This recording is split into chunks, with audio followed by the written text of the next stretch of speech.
Hey you guys, it's Peter and welcome to my channel, Peter Likes Books. And yes, it's time for my monthly James Patterson update. But before I get to that, I want to give you guys a little announcement. So I am pre-filming this video to post on Thursday. And Thursday we are headed to Florida for our annual trip to Ultra Music Festival. So while I'm gone, I probably won't be posting over here. We're not going to be gone for that long, but I probably won't be posting over here unless I finish like an audiobook and I want to like turn around and do the review.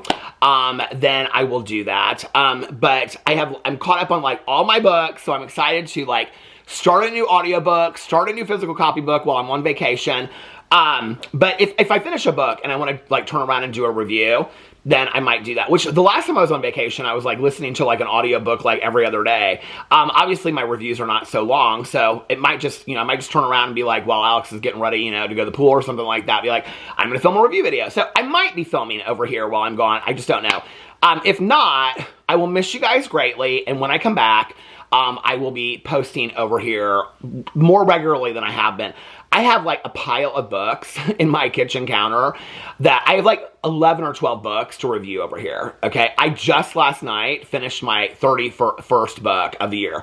31st book of the year. I am so excited. My goal is 112 on my Goodreads goal, so I am well on my way. My goal is 10 books a month, and so I am already past that goal for each month of the year. I'm excited about that, so yeah. So when I come back from vacation, I have so many books to review. I have discussion videos I want to do. I think I'm caught up on all the hauls, but an Audible haul. I need to do an Audible haul. Okay, so today I want to talk about the last 3 James Patterson books, which I don't know what order. I think they were Violets Are Blue, Four Blind Mice, but let me look in order. I have it pulled up right here on the Goodreads. So the last 3 books were 7, 8, and 9. Oh, shoot. Which were 7, 8, and 9. I just got out of it. Oh, come on, Goodreads. 7, 8, and 9, and it was Violets Are Blue. Okay, 7, 8, 9. Violets Are Blue. And then Four Blind Mice and The Big Bad Wolf. Now I should tell you what I ranked these before we get into this. Okay, because I gave all these different ratings. I know that I ended up giving this like a 2, Big Bad Wolf. And I also took notes on these books because when I read the synopsises, sometimes these Alex Cross books are so similar that, first of all, I just want to say, for anybody out there that's still reading the series, thank you for joining along. I think I was like, me and my book club partner, my good Judy Mel, are we like 2 of the only people out there reading it? If you guys are reading these along with me, let me know in the comment section below. I'm having such a fun time doing these. They're very quick reads. They're very easy to do. I mean, you could read one of these in a day, in all sincerity. I will tell you, the reason why I don't have the other 3 is because I have transitioned now to listening to the audio version of it, and I just don't want to buy the book and waste $3.49 on a book just to show it in a video when I'm listening to the audio version. That being said, I'm enjoying listening to the audio version because the books are not that deep, because I can like do other things like, like clean up the kitchen or do this or do that while I'm listening to it, or just kind of sit on the front porch for a little bit. But that being said, the audio versions, they're really horrible. They're really not that good at all. They play this horrible music in the background, and the music isn't just like, if you listen to some audiobooks, it's like at the beginning of the book, they'll play some music, or like in interchange parts, they'll play music. This it kind of got worse with each book, but this Big Bad Wolf book, there were literally entire chapters that the music was going the whole time, and it's like this very suspenseful music. I don't know if they're trying to it's kind of supposed to be like a movie, but it doesn't work from an audio point of view, because like as I'm walking or doing things around the house, you almost can't even hear what the narrator is saying. So, because the music is so like da-da-da, da-da-da, da-da-da, da-da-da, it's like too loud, right? So I have not bought the other 3 books, but I will tell you at half price books are like $3.49 for all the James Patterson books, $3.49 to $3.99. So, and there are other like places you can get them. I mean, most Goodwills and thrift stores have almost every James Patterson book. So, okay, so the first one that we read was Violets Are Blue, and this is book 7. out of the series. I can't believe I've already read, or we've read together, I guess, the first 9 books in the series. I know there were some of you that were like, Peter's going to read 2 of them and then he's out. No, I'm committed to doing this series. I'm committed to this series.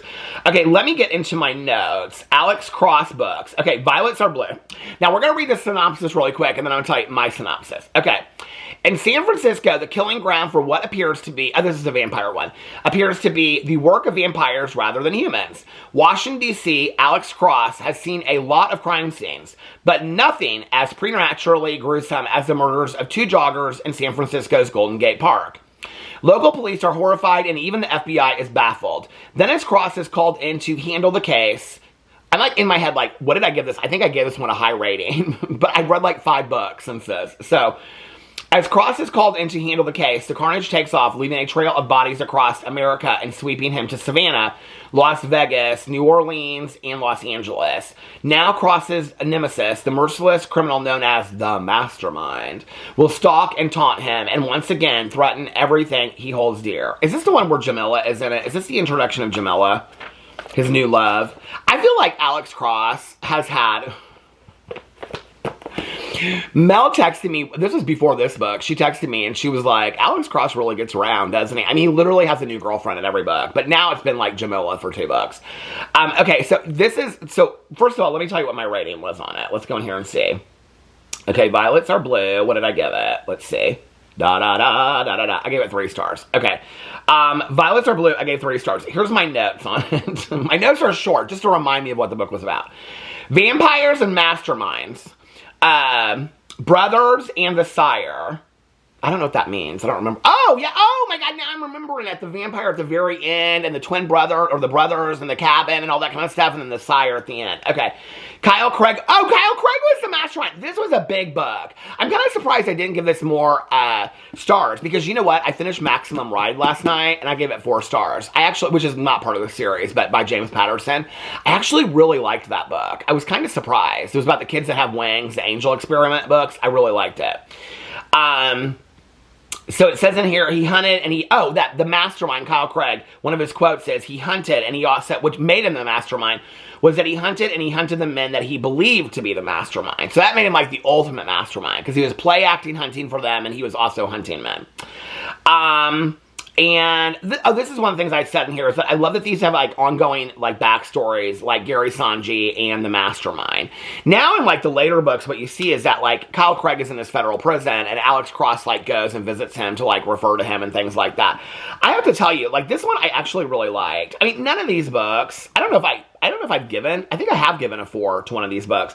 But none of these books is like a book that you're going to be like, I mean, if somebody said, do you remember the Alex Cross book about vampires? I'd be like, oh yeah, I totally remember that. I remember them being in the club. I remember the people with the lion or the tigers. That was like, they stole that idea from the guy in Vegas. I remember like the magicians going around and then the party at the house. I think it was in New Orleans. I remember all that. But like, I like this one more than the other ones. So that was Violets Are Blue. This is kind of like a little bit of a different one. Sometimes you can tell with the James Patterson books that like something must be like really trendy at this time. So I don't know if like Anne Rice just released a book and so he was like jealous and so he's like F Anne Rice, I'm coming out with my own vampire book. But it was good. I liked it. Okay, so that's book 7. Book 8 is 4 Blind Mice. Let's read before we read my great synopsis. Let's read the synopsis on the back of the book. On the verge of resigning from the D.C. police force. Oh, is this the book where it opens and he tells John Sampson, he goes, I'm retiring today. It's like a really tough day. And then 3 weeks later in the book, he still hasn't retired or something like that. Is that this book? I don't remember now. Let's look and see. He like opens the book. He's like really upset. And John Sampson's like, what's wrong? And he's like, I'm retiring today. And then he never retires. I came down to breakfast this morning. With little Alex. Okay. So y'all know that Christine has moved to like Portland or somewhere. And she's teaching. And she left little Alex. Because this comes up in book 3. She left little Alex behind with Alex. Because she just didn't think she could take care of him. Okay. Oh yeah. This is the book. Oh yeah. And Jamila came from the other one. So this is the book where he's like, I'm leaving the police force. Okay. On the verge of, but he never really leaves it till, I think it's the end of the book. And then he enters the FBI. Okay. On the verge of resigning from the DC police force, Detective Alex Cross knows he can't refuse his case. His partner John Sampson has a friend who has been framed for murder and is facing the gas chamber. His accusers, the United States Army. As a new woman in Cross's life brings him hope in the face of a devastating loss at home, Cross and Sampson go up against codes of honor and silence and 3 ruthless killers, but a bigger threat lies in wait. Their controller, a lethal genius who will introduce Cross to new depths of terror, the last of the 4 blind mice. Okay, I remember this. This is about the military and the guys in the military. I thought this was like, I thought it was executed well. I thought like the idea for it was good. I don't think I love this book as much as the other ones. I don't know what I gave it as a rating. Let's see. Probably, I don't know, let me guess. A 2? A 3? If I gave this a 4, I'll be like, what? I gave it a 2. I gave this 2. Yeah, I just felt like it kind of, I liked the idea of it. Actually, the idea of it reminded me of, what was the book that I read this summer? I listened to it on Audible, and it was about somebody like, oh shoot, what was it? It was so well done. About somebody like wrongly convicted. Because that's what this was. This was very much a book about somebody wrongly convicted. And then it was like these guys in the army, and they had done all these horrible army crimes, like back in, you know, Vietnam and things like that. It was like the idea was really good for it. Okay, this is where you can tell. I think this might have been like the turnaround of when James Patterson stopped like himself writing his books, because there's a time when you can tell, like, I don't know if you guys know this, but, like, James Patterson doesn't, like, sit down typically and write his books. Like, he has, like, a team of people that write them, and they, like, pitch ideas. Like, he does master classes on this and stuff like that. He pitches the idea, and then it's, like, some junior writer that writes this. Okay, the idea for this book was really, well put together. I really liked it. It dealt, you know, a lot with, like, racism. It dealt with, like, this, like, war crimes. It dealt with all this kind of stuff. It just wasn't done well. I don't know, 2 stars for that one. And then the last one was Big Bad Wolf. And I know that I gave this one 2 stars because I really struggled getting through this one. Okay, where's it? Oh, I'm way all the way down here in these books. Okay, this is book 9 in the series. And I gave this, hold on a second. This is about the Russian mobster guy. I gave this 2 stars. Yeah, this was not good. Okay, this was not good at all. Actually, I want to look and see what my notes are on 4 Blind Mice. 4 Blind Mice, Alice Cooper Death Row, and Army Murders. Oh, this is where the music on the, because I put music on the audiobook. This is where the music on the audiobook starts. And it's like, there's like these romantical scenes and stuff like that they do, and it's like jazz dancing. And this is also where John Sampson, Alex's best friend and partner, and he gets married, and they are both in love. And Alex is with Jamila, and John is with, I think, Billy. Is that her name? I don't know, because I was listening to it on Audible. But I think that's her name, Billy. And they get married and all that stuff at the end of it. Isn't that how it ends? Let's see. Isn't there like an afterword, and it's them getting married? Okay, hold on a second. Is that it? The last thing I expected this year was oh, here it is, a wedding. Is her name Billy? Oh, it was Billy! Oh my god. Sometimes, you know, when you listen to an audiobook, you don't hear it correctly. Okay, well, they got married at the end of it. So anyway, he acts like it's gonna be him and Jamila. Okay, so then, this book, The Big Bad Wolf, Russian mobster, Christine wanting little Alex back. Okay, so that's the 2 big things. This is the problem with these books, right? If you think you're gonna skim them, to like read the whole series or skip them out or DNF one book, you can't, because something always happens like to the backstory of Alex Cross that's important. But also, like, they introduce characters that they might bring up 3 books later. So you gotta listen to them all, or read them all, right? I didn't mind this book, I just didn't love it. So it was about these, well, here, let's read the synopsis. Okay. I actually just finished this like 2 days ago. Alex Cross's first case since joining the FBI has his new colleagues stymied. Across the country, beautiful women are being kidnapped to be bought and sold as slaves. Behind this depraved scheme stands a shadowy figure known only as the Wolf. I mean, this is like the 5th book that he's done where they think they have the person and it's actually not the right person, it's the wrong person, and then it's another wrong person, and that other person's just like, ha ha ha ha, I figured you out, you know, or you haven't figured me out yet. It's kind of like in kidnappings. Like, it's a lot of kidnappings at this point. With Alex's personal life in chaos because of his ex-fiance's return, and with the FBI's caution testing his patience, Alex has to go out on his own. For to stalk a ruthless predator without name or a face, Alex Cross must become a lone wolf himself. Okay, so the story is about this Russian mobster that comes to town. I didn't really understand some of it. Like, he's like controlling this like hockey player to like lose games and stuff like that. I don't know. I just was not into the wolf, and I didn't care about the Sterling story with all that kind of stuff with the wolf, you know, them being the wolf. I didn't care about all that, okay? What I cared about was that Christine Johnson came back and she wanted little Alex back, okay? The baby that Alex Cross has with Christine Johnson. What I also didn't like is that when she left, she wanted Alex and Nana Mama to take care of Alex, little Alex, because she couldn't. Okay, this is why I wanted to read these books, because of the backstory, okay? The kids and Nana Mama and John Sampson and all that. That's what I remember from the books. But then she comes back, and she doesn't even have a conversation with Alex. Like, hey, I'd like my kid back. Like, you know, could I, like, maybe we could set up a custody thing. No, she just takes him to court all of a sudden. They're just in court, right?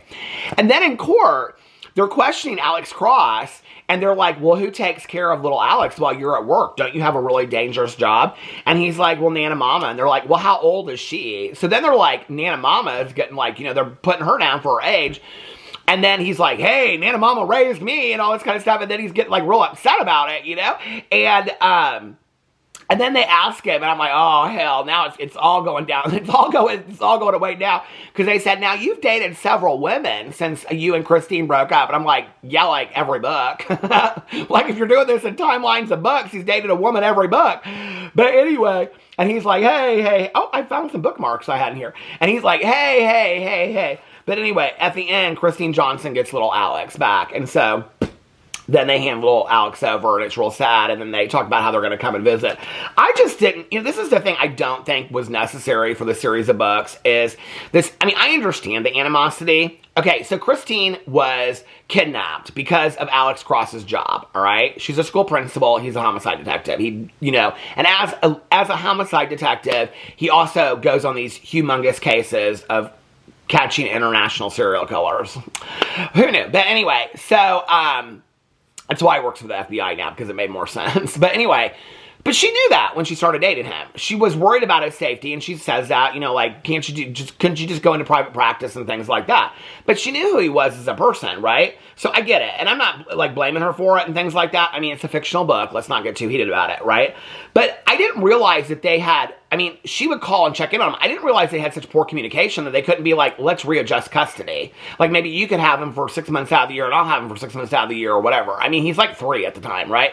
So I don't understand, like, why it's this huge thing. Like, that it all of a sudden had to go to court. I mean, he didn't even say to her, like, there was, like, people outside, like, recording the movings of the families for Christine to take to court. Like, why was that necessary? I don't know. That was where I felt like James Patterson messed up a little bit for the first time.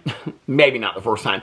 But because that wasn't my read on Christine Johnson. I didn't think Christine would go to those lengths. I think knowing Christine from the books, she would have sat down with Alex and had a heartfelt conversation. I think if that didn't go well, it would have gone to mediation. I think if that didn't go well, then maybe she would have got the attorneys involved. But knowing Alex Cross, if it even got to mediation, she would have been like, hey, let's just, you know, he would have been like, hey, let's just set up, you know, I don't want to keep him from his mother. Let's keep up some kind of custody. You know, like, I get every holiday, you get, you know, I get summers and holidays. Whatever. I mean, there was never really that discussion of that. If there was, I am forgetting about it. But it seemed like very quick. Like, she came back, she wanted, like, what are you doing here? Oh, I'm just back to visit. Oh, and then she's like wanting Alex. They're in a courtroom, and then at the end of the book, she gets Alex back. It kind of seemed like a quick book. And I know that little Alex comes up in books later. I know that because I've heard. So, and he has his own series of books, apparently. I don't know. I felt like knowing Christine Johnson, I didn't feel, and like her and Alex, even though they have like kind of a strained relationship because of his job, and she feels like his job is dangerous, which was part of like why she wants to have custody of her son. At the same time, I don't know. It just didn't seem consistent with how she's been in the past. So I felt like it was like he wrote her like in weird, like, I don't know. Let me know if you felt similarly to that. I just didn't feel like knowing her, that's necessarily how she would have acted. But anyway, that was the only thing that I found different about the main characters in the books. Okay, so the next 3 books, so we're now on 10, 11, and 12. Can you believe it? Oh my God, we're almost halfway through these books. Well, not really. We're like a third of the way through the books. Okay, so the next books are London Bridges is number 10. I'll put this in the comment section below. Mary Mary is number 11, and Cross is number 12. You know, somebody, when I was talking about this before, said you have to read some book or this book won't make sense. Do you guys know which one I'm talking about? Can somebody let me know which one that was? Because I am not sure which one that was. But somebody said you have to read this book before you read that book, or this book won't make sense. So that month, I'm hoping it's not this month. This month is 10, 11, and 12. So somebody let me know what that book is in the comment section below. I think it's for the series. And then I will, maybe for next month, include that book, or we'll go back and read it if it was for one of these books. But anyway, let me know if you're reading in the comment section below. Like I said, when I get back, I will be back to regularly filming over here. I may film a few reviews while I'm gone. I love you guys, and I'll see you in my next video.